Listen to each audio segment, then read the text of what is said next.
Supreme કોર્ટે યુજીસીના promotion of equity in higher education institute regulation 2026 પર આગામી આદેશ સુધી મનાઈ હુકમ કર્યો છે।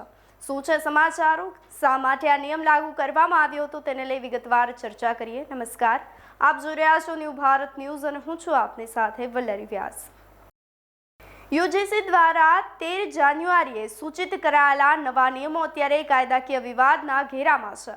અરજદારોના વકીલોએ કોર્ટમાં એવી દલીલ કરી હતી કે આ નિયમો જમીની હકીકતને ધ્યાન પર લેતા નથી અને તેનાથી કેમ્પસમાં અરાજકતા પેદા થવાના પણ એંધાણો રહેલા છે। ખાસ કરી અને રેગિંગ જેવા મુદ્દાઓમાં જાતિગત ભેદભાવની વ્યાખ્યાના કારણે સામાન્ય કેટેગરીના વિદ્યાર્થીઓને સ્વાભાવિક અપરાધી ગણાવી લેવાની ભીતિ પણ સેવાઈ રહી હતી।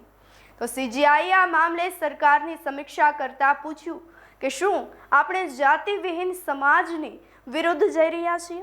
કોર્ટે આ મામલે કાયદાવિદોની સમિતિ દ્વારા વિચારણા કરવાની તજવીજ હાથ ધરવા સૂચન કર્યું છે। સરકાર પક્ષનું એવું કહેવું છે કે આ ફેરફાર એસસી, એસટી અને ઓબીસીના વિદ્યાર્થીઓની સુરક્ષા માટે તત્પરતા દર્શાવે છે, પરંતુ કોર્ટના મતે આમાં કોઈ પણ પ્રકારની ચૂક ભવિષ્યમાં નિર્દોષ વિદ્યાર્થીઓની કારકિર્દી ખતમ કરી શકે છે।